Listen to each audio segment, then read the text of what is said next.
Good morning friends.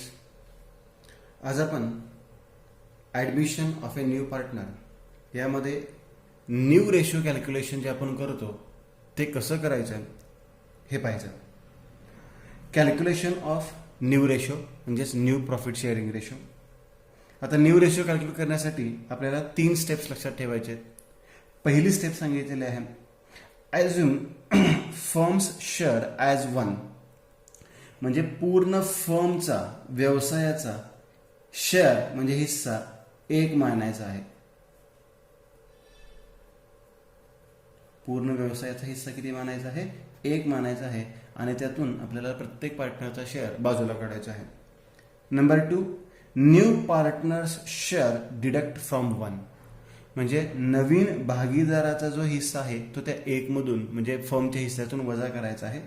मग त्यासाठी या इक्वेशनचा वापर होईल balance share is equal to 1 minus new partner share. लक्षात ठेवा, बॅलन्स शेअर म्हणजे राहिलेला हिस्सा is equal to 1 minus new partner share, म्हणजे व्यवसायाच्या हिस्स्यातून नवीन भागीदाराचा हिस्सा वजा करायचा आहे. Number 3, balance share is to be distributed between old partners, आणि जो राहिलेला हिस्सा आहे तो ओल्ड पार्टनर्समध्ये त्यांचा जो प्रॉफिट शेअरिंग रेशो दिला असेल त्यामध्ये डिस्ट्रीब्यूट करायचा आहे, म्हणजेच आपल्याला न्यू रेशो मिळणार आहे. एक्झाम्पल बघूयात. For example A and B are equal partners. Equal म्हणजे कसे पार्टनर झाले? एकास एक किंवा दोनास दोन, तीनास तीन, पाचास पाच, इक्वल पार्टनर्स म्हणतो त्याला आपण. समान भागीदार आहेत, 50-50%. They decided to admit C in the new firm for 1/4 share in future profit. नवीन भागीदाराचे शेअर किती आहे? 1/4 इन फ्युचर प्रॉफिट. पाहूया आता नवीन रेशो कसा कॅल्क्युलेट करतो आपण. पहिल्यांदा सांगितल्याप्रमाणे assume firm share as one. पहिल्यांदा आपल्याला पूर्ण व्यवसायाचा शेअर एक मानायचा आहे. Assume firms share as one. आता यातून आपल्याला न्यू पार्टनरचा शेअर वजा केला तर आपल्याला काय मिळणार आहे? Balance share. मग खाली लिहायचं therefore balance share is equal to balance share बरोबर 1 वजा न्यू पार्टनरचा शेअर. याच्यामध्ये न्यू पार्टनर्सची आहे आणि सीचा शेअर किती आहे? 1/4, म्हणजे 1 वजा 1/4. आता इथे बऱ्याच जणांना वजाबाकी थोडीशी अवघड जाते, छेद समान करा वगैरे. तर एक सोपी पद्धत मी तुम्हाला सांगणार आहे. काय करायचं आपल्याला? 1/4 आहे म्हणजे 4 पैकी 1 हिस्सा गेला, म्हणजे 4 पैकी किती हिस्से राहिलेले आहेत? 3 हिस्से राहिलेले आहेत, म्हणजे 3/4. बघा 3/4. आता समजा आपण वेगळं एक्झाम्पल घेतलं. 1 वजा 1/5. कसं सॉल्व्ह करायचं बघा. 5 पैकी 1 शेअर गेला, 1 हिस्सा गेला, म्हणजे 5 पैकी किती हिस्से राहिलेत? 4, म्हणजे उत्तर काय लिहिणार आपण? 4/5. दुसरं घेऊयात. 1 वजा 2/5. लक्षात घ्या, इथं 1/5 होतं, इथं 2/5 आहे, म्हणजेच 5 पैकी 2 हिस्से गेले, म्हणजे 5 पैकी किती हिस्से राहिले? 3 राहिले, म्हणजे 3/5. किंवा असं घेऊयात 1 वजा 1/4, म्हणजे उत्तर किती येणार आपल्याला सांगा? 4 पैकी 1 हिस्सा गेला, 3/4. समजा सांगितलं 1 वजा 1/3, तर उत्तर कसं लिहिणार? 3 पैकी 1 हिस्सा गेलेला आहे, म्हणजे राहिले किती? 2/3. या पद्धतीने आपल्याला छेद समान न करता डायरेक्टली वजाबाकी करता येते. आता हा जो बॅलन्स शेअर आहे, हा बॅलन्स शेअर आपल्याला ओल्ड पार्टनर्समध्ये वाटायचा आहे. मग खाली आता ओल्ड पार्टनरची मी नावं लिहितो ए, त्याच्या खाली लिहितो बी इज इक्वल टू काय वाटायचं त्या दोघांमध्ये? 3/4 ही संख्या आपल्याला वाटायची आहे. 3/4 गुणिले आणि 3/4 गुणिले. ओल्ड पार्टनर्स आहे त्यांचा रेशो किती आहे? इक्वल आहे. इक्वल म्हणजे एकास एक, म्हणजे 1/2 आणि 1/2, म्हणजे गुणिले 1/2 आणि गुणिले 1/2. अंशाचा गुणाकार करूया. 3 एके 3. छेदाचा गुणाकार करूया. 4 दुनी 8. इथे अंशाचा गुणाकार करूयात. 3 एके 3, 4 दुनी 8. आणि नवीन भागीदार आहे सी. सीचा शेअर किती होता? 1/4 होता. मी तिथला छेद फक्त थोडासा मोठा करतो. आता एक लक्षात घ्या, एचा छेद 8 आहे, बीचा छेद 8 आहे, म्हणजे मला सीचा सुद्धा छेद 8च पाहिजे. आणि जर सीचा छेद 8 हवा असल्यास आपल्याला इथे कितीने गुणावं लागणार आहे? 2ने गुणावं लागणार. जर छेदाला 2ने गुणलं तर अंशाला सुद्धा कितीने गुणायचं आहे? 2नेच गुणायचं आहे. म्हणजे गुणाकार किती आला? 2/8. म्हणजेच आपल्याला न्यू रेशो इथं मिळालेला आहे. New ratio is equal to किती न्यू रेशो मिळाला? 3:3:2. 3:2. या पद्धतीने आपण न्यू रेशो कॅल्क्युलेट करायचा आहे. दुसरा एक्झाम्पल बघूयात. ह्याचं अजून प्रॅक्टिस आपल्याला भरपूर करावं लागेल. बघूयात आता दुसरा example. P and Q are partner sharing 3:2. इकडे मी इक्वल रेशो घेतला होता, इकडे मी 3:2 रेशो घेतलाय. They admit R for 1/4 share. Calculate new ratio. सांगितलेल्या स्टेप्स. पहिल्यांदा काय करायचं? आपल्याला ॲझम्पशन करायचं आहे. काय ॲझम्पशन करायचं आहे? Assume firms share as 1. नेहमी लक्षात घ्यायचं आहे, पूर्ण संस्थेचा हिस्सा 1 मानायचा. 1 म्हणजे थोडक्यात 100% म्हणूयात आपण. 1 मानायचा आहे. मग खाली balance share is equal to 1 minus new पार्टनरचा शेअर किती आहे? 1/4. 4 पैकी 1 हिस्सा गेला म्हणजे किती हिस्से राहिले? आता 3 हिस्से राहिले. 3/4. हा बॅलन्स शेअर आहे, हा ओल्ड पार्टनर्समध्ये डिस्ट्रीब्यूट करायचा आहे. मग खाली पी बरोबर 3/4 गुणिले, त्याच्यानंतर क्यू बरोबर 3/4 गुणिले. फक्त ओल्ड पार्टनर लिहायचं आहे, न्यू पार्टनर लिहायचा नाहीये. हा बॅलन्स शेअर त्या दोघांमध्ये वाटायचा आहे म्हणून 3/4 गुणिले.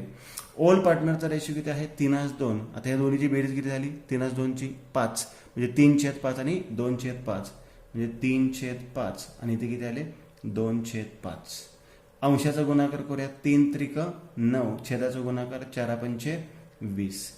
अंशाचा गुणाकार 3×2=6. छेदाचा गुणाकार 4×5=20. आणि न्यू पार्टनर कोण आहे? आर इज इक्वल टू, आरचा शेअर किती होता? 1/4. ची छेदाची रेष आहे ती फक्त मोठी काढली. आता पहिल्या पीचा छेद आहे 20, क्यूचा छेद आहे 20. आरचाही छेद 20 करायचा असेल तर 4ला कितीने गुणावं लागणार आहे? 5ने. मग छेदाला जर 5ने गुणलं तर अंशाला सुद्धा 5ने गुणायचं आहे. 5×1=5 आणि 5×4=20. म्हणजे आपल्याला इथे न्यू रेशो तिघांचा मिळालेला आहे. न्यू रेशो मिळाला 9:6:5. या पद्धतीने एक्झाम्पल सॉल्व्ह करायचा आहे. अजून एक एक्झाम्पल बघूयात. Example number 3. X and Y are partners. X and Y are partners sharing 3:2. 3:2. They admit Z for 1/3 share. 1/3. इथे मी 1/4 घेतलं, 1/4 घेतलं, इथे मी 1/3 घेतलंय. 1/3 share in future profit. Calculate new ratio. कसं कॅल्क्युलेट करतो आपण? पहिल्यांदा ॲझ्युम करतो. काय ॲझ्युम करतो? Assume firms share as 1. पूर्ण संस्थेचा हिस्सा 1 माना. या 1 मधून नवीन पार्टनरचा शेअर आहे तो वजा करा म्हणजे तुम्हाला बॅलन्स शेअर मिळेल. मग खाली therefore balance share is equal to 1 minus किती वजा करायचं आहे? 1/3. मग 3 मधील 1 हिस्सा गेला म्हणजे किती हिस्से राहिले? 2 हिस्से राहिले. 2/3. आणि हा 2/3 बॅलन्स शेअर आहे तो ओल्ड पार्टनर्समध्ये डिस्ट्रीब्यूट करा. x बरोबर 2/3 गुणिले, देअरफॉर y बरोबर 2/3 गुणिले. हे 2/3 कुठून आले? बॅलन्स शेअर डिस्ट्रीब्यूट करायचं आहे ते घेतले. गुणिले x आणि y चा रेशो किती आहे? 3:2 म्हणजे 3/5 आणि 2/5. 3/5 आणि 2/5. अंशाचा गुणाकार करूया. 3×2=6. 3×5=15. इथे 2×2=4. 3×5=15. आता शेवटी नवीन पार्टनर कोण होता? झेड होता. इज इक्वल टू झेडचा शेअर किती होता? 1/3. छेद मोठा लिहायचं मी सांगितलंय. आता मला सांगा 3चा जर छेद 15 करायचा असेल तर 3ला कितीने गुणावं लागेल? 3×1=3, 3×2=6, 3×3=9, 3×4=12, 3×5=15 म्हणजे 5ने गुणावं लागेल. म्हणजे 5×1=5 आणि 3×5=15. म्हणजे इथे आपल्याला न्यू रेशो किती मिळालेला आहे? New ratio 6:4:5. या पद्धतीने तुम्हाला न्यू रेशो कॅल्क्युलेट करायचे. त्यासाठी 3 स्टेप लक्षात ठेवा. फर्मचा शेअर 1 मानायचा आहे, अज्युम करायचा आहे. न्यू पार्टनरचं शेअर ते 1 मधून वजा करायचा म्हणजे बॅलन्स शेअर मिळेल. त्याचं equation balance share is equal to 1 minus new partner share, आणि तो बॅलन्स शेअर आहे तो ओल्ड पार्टनर्समध्ये डिस्ट्रीब्यूट करायचा आहे आणि आपल्याला न्यू रेशो कॅल्क्युलेट करायचा आहे. या पद्धतीने आपण न्यू रेशो कॅल्क्युलेट करू शकतो. आता आपण valuation of goodwill, valuation of गुडविलचे व्हॅल्युएशन कॅल्क्युलेशन कसं करतो हे आपल्याला पाहायचं आहे. Goodwill is an intangible asset. Intangible asset का म्हणलं जातं, तर मशिनरी असेल, फर्निचर असेल, बिल्डिंग असेल, ते आपल्याला डोळ्याने स्पष्ट दिसतात किंवा आपण त्यांना स्पर्श करू शकतो. परंतु गुडविल म्हणजे नावलौकिक, हे आपल्याला ना डोळ्याने दिसतं, हे डोळ्याने आपल्याला दिसत नाही किंवा त्याला आपण स्पर्श सुद्धा करू शकत नाही, म्हणून त्याला आपण इनटँजिबल ॲसेट म्हणतो. ऑब्जेक्टिव्हसाठी बऱ्याच वेळा आपण विचारला जातो. आता गुडविल कॅल्क्युलेट करण्यासाठी सर्वात महत्त्वाचा घटक आहे प्रॉफिट. जेवढा प्रॉफिट जास्त असेल किंवा जेवढा फ्युचरमध्ये आपला प्रॉफिट जास्त होऊ शकतो तेवढं आपलं गुडविलची किंमत ही जास्त असते. त्यासाठी गुडविल कॅल्क्युलेशनच्या 2 मेथड्स आहेत. एक आहे ॲव्हरेज प्रॉफिट मेथड आणि दुसरी आहे सुपर प्रॉफिट मेथड.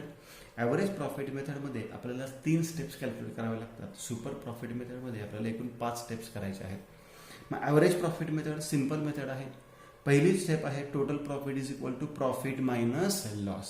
समजा आपल्याला काही मागील 3-4 वर्षाचा प्रॉफिट दिला असेल, लॉस दिला असेल, तर प्रॉफिट असेल तर त्या प्रॉफिटची बेरीज करा, त्यातून लॉस वजा करा. आणि फक्त प्रॉफिट दिला असेल तर फक्त प्रॉफिटची बेरीज करा, त्यात लॉस वजा होणार नाही, तर त्याला आपण टोटल प्रॉफिट म्हणतो. ॲव्हरेज प्रॉफिट कसा काढतो, तर total profit divided by number of years, म्हणजे प्रॉफिट किंवा लॉसची जी काही बेरीज केलेली आहे भागिले जेवढ्या वर्षाची आपण बेरीज केलेली आहे तेवढे वर्ष. ॲव्हरेज प्रॉफिट तसंच आपण ॲव्हरेज मार्क्स सुद्धा कॅल्क्युलेट करतो, टक्केवारी कॅल्क्युलेट करतो. समजा 6 विषयाचे मार्क्स तुम्हाला 360 मार्क्स पडले एकूण, भागिले 6 विषय म्हणजे 360 भागिले 6, 6 36, 60%, त्याला आपण ॲव्हरेज म्हणतो. त्याच पद्धतीने ॲव्हरेज प्रॉफिट सुद्धा कॅल्क्युलेट करतो. आणि goodwill is equal to average profit into number of years purchases. हे नंबर ऑफ इयर्स परचेसेस तुम्हाला उदाहरणामध्ये दिलेले असतात.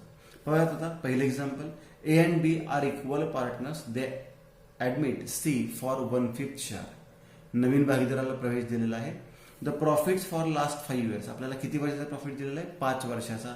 90,000, 50,000, 20,000. आता 20,000च्या पुढे लॉस सांगितला म्हणजे या प्रॉफिटने हा लॉस आहे.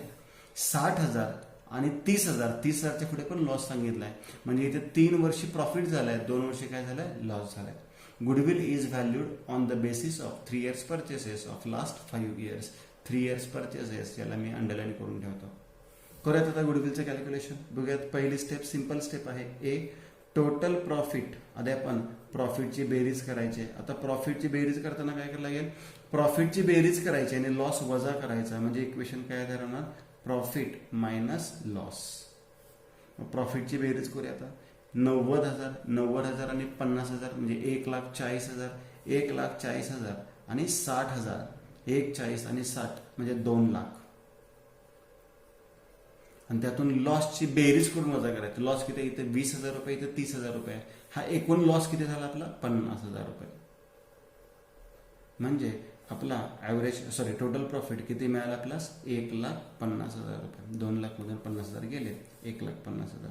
आता बी स्टेप काय करतो आपण, average profit is equal to average profit बरोबर काय सूत्र आहे आपलं ॲव्हरेज प्रॉफिटचं, total profit divided by number of years.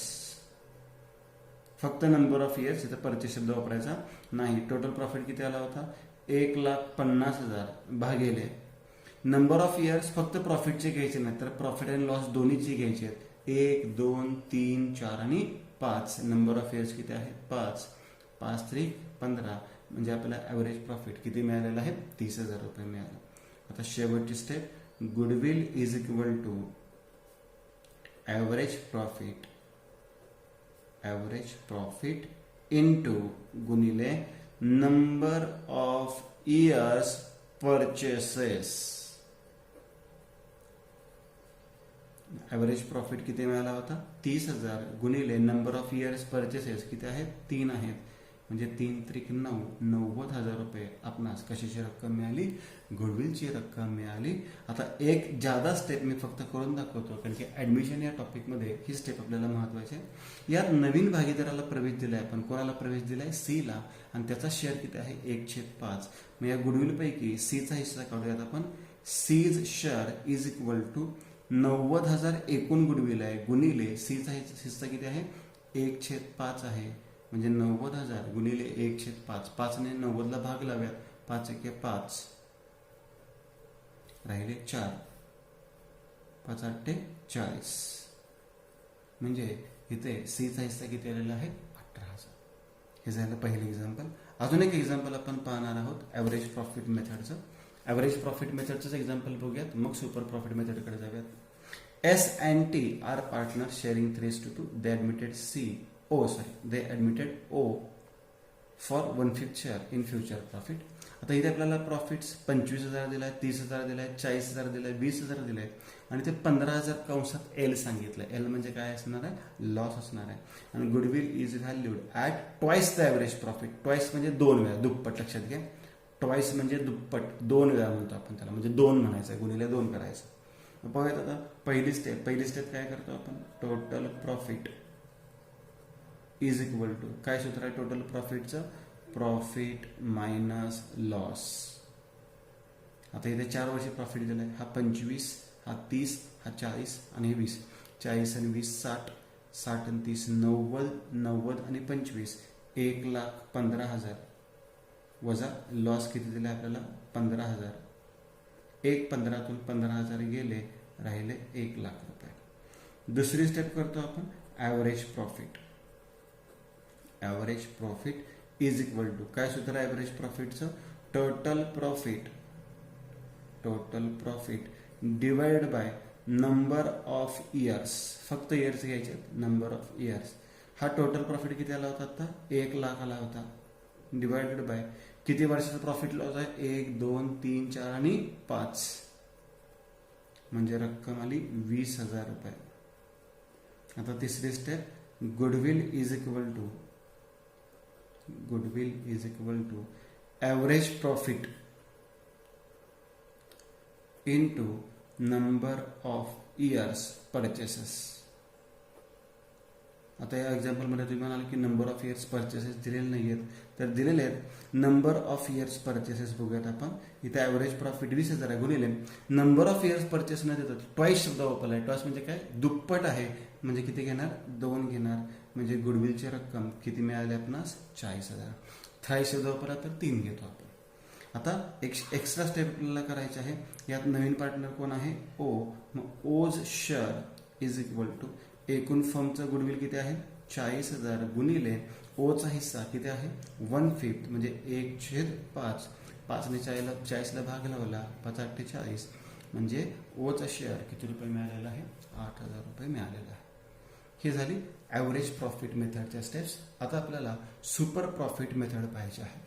Super profit मेथडसाठी आपल्याला एकूण 5 स्टेप करायचे आहेत. ॲव्हरेज प्रॉफिटसाठी 3 स्टेप करायचे होते, सुपर प्रॉफिटसाठी आपल्याला 5 स्टेप करायचे आहेत. पहिली स्टेप, कॅपिटल एम्प्लॉयड किंवा कॅपिटल इन्व्हेस्टेड.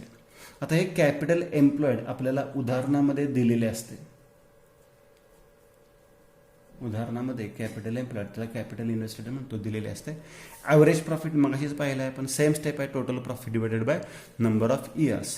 नॉर्मल प्रॉफिट हा एक स्टेप एक्स्ट्रा आहे. Normal profit is equal to capital employed, जे आपल्याला सुरुवातीला दिलेलं असतं, गुणिले नॉर्मल रेट ऑफ रिटर्न, म्हणजे किती रिटर्न्स आपल्याला मिळतात, प्रॉफिट किती टक्के मिळतो, 10%, 12%, 8%, हा सुद्धा उदाहरणामध्ये दिलेला असतो. मग कॅपिटल एम्प्लॉयड गुणिले नॉर्मल रेट ऑफ रिटर्न. नंतरची स्टेप आहे super profit is equal to average profit वजा नॉर्मल प्रॉफिट. ॲव्हरेज प्रॉफिटमध्ये नॉर्मल प्रॉफिट वजा करायचा, सुपर प्रॉफिट मिळेल. आणि goodwill is equal to super profit into number of years purchases. Example solve करण्यापूर्वी तुम्ही हे आधी इक्वेशन्स लिहून घ्यायचे आहेत आणि मग एक्झाम्पल सॉल्व्ह करण्याचा प्रयत्न करायचा. हे इक्वेशन तुमचे पाठ झाले पाहिजेत, या स्टेप्स तुमच्या पाठ झाल्या पाहिजेत. पहिलं एक्झाम्पल लपूयात. P and R partner sharing 2:1. They admit Z for 1/5 share. Capital employed दिले. आता दोन्हीमधला फरक तुमच्या लक्षात आला असेल. या एक्झाम्पलमध्ये तुम्हाला कॅपिटल एम्प्लॉईड दिलेलं नसतं, फक्त आणि फक्त प्रॉफिट आणि लॉसच्या व्हॅल्यूज दिलेल्या असतात आणि सांगितलेलं असतं goodwill is valued at 3 years purchases of last years 5 years profit. म्हणजे इथे आपल्याला कुठेही नॉर्मल प्रॉफिट दिलेलं नाही, कॅपिटल एम्प्लॉईड दिलेलं नाही आहे, नॉर्मल रेट ऑफ रिटर्न दिलेला नाही. या एक्झाम्पलमध्ये कॅपिटल एम्प्लॉईड दिले, नेट प्रॉफिट दिलं आहे, नॉर्मल रेट ऑफ रिटर्न दिलं आहे आणि goodwill is valued at 3 years purchase of super profit. इथे ॲव्हरेज प्रॉफिटचा उल्लेख केलेला नाही आहे, नॉर्मल ॲव्हरेज प्रॉफिट किंवा सुपर प्रॉफिटचा उल्लेख केलेला असतो. आता सॉल्व्ह करूयात आपण. पहिली स्टेप, कॅपिटल एम्प्लॉईड आपल्याला दिलेलं आहे का बघूयात आपण. कॅपिटल एम्प्लॉईड दिलेलं आहे आपल्याला, किती रुपये दिले या उदाहरणामध्ये कॅपिटल एम्प्लॉईड 2,50,000 रुपये. त्यालाच कॅपिटल इन्व्हेस्टमेंट सुद्धा म्हणतो आपण. दुसरी स्टेप, ॲव्हरेज प्रॉफिट. आता ॲव्हरेज प्रॉफिट कसा कॅल्क्युलेट करतो आपण, तर total profit divided by number of years. Total profit divided by number of years. आता या उदाहरणामध्ये टोटल प्रॉफिट कसा दिलेला आहे बघा, 90,000, 75,500 आणि 94,000. मी इथे बेरीज करतो, 90,000, 75,500 आणि 94,000. लॉस कुठेही दिलेलं नाही आहे, मग फक्त बेरीज करूयात आपण याची.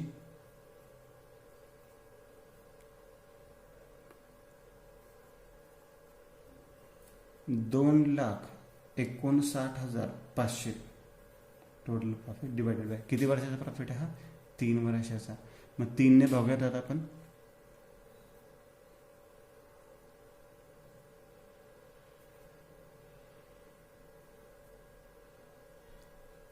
$86,500 ॲव्हरेज प्रॉफिट मिळालं. तिसरी step, normal profit is equal to capital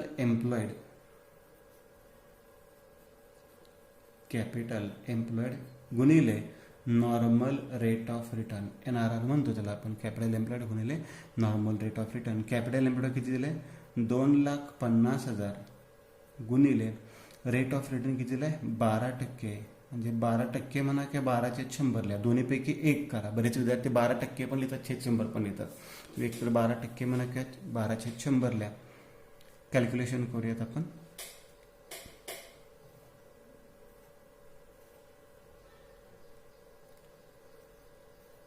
₹30,000. चौथी स्टेप, super profit is equal to, काय सूत्र आहे सुपर प्रॉफिटचं, या दोन्हीची वजाबाकी म्हणजे ॲव्हरेज प्रॉफिट वजा नॉर्मल प्रॉफिट. ॲव्हरेज प्रॉफिट वजा नॉर्मल प्रॉफिट म्हणजे 86,500 वजा 30,000. 86,500 वजा 30,000 म्हणजे सुपर प्रॉफिट मिळाला 56,500. आणि आता शेवटची स्टेप, पाचवी, goodwill is equal to super profit into number of years purchases.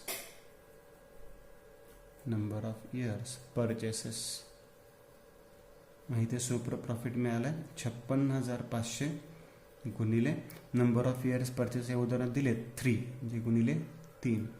गुणाकार करूयात आता.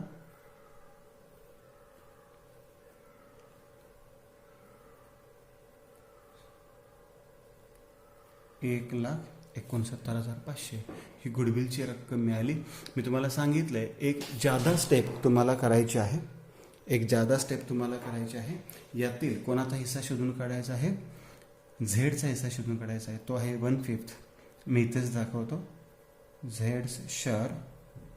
झेडचा हिस्सा बरोबर 1,69,500 गुणिले 1/5. ते गुणाकार करून दाखवा तुम्ही. 1,69,500 भागिले 5 ने भागलावेत. 5×3=15 राहिला 1. पुढचे 9 घेतले. 5×3=15. आता राहिले 4. पुढचे 5 घेतले. 5×9=45 झाले. आता शेवटचे 2 शून्य आहे असेच. म्हणजे इथे आपल्याला झेडचा हिस्सा किती मिळालेला आहे, 33,900 रुपये हा झेडचा हिस्सा मिळालेला आहे. अजून एक एक्झाम्पल आपण याचं पाहणार आहोत. पाहूयात दुसरं एक्झाम्पल सुपर प्रॉफिट मेथडचं. M and N are partners. They admitted L for 1/3 share. Capital invested दिले 2 लाख. टोटल प्रॉफिट टोटल करून दिला 1,50,000. 5 वर्षाचा प्रॉफिट येतो.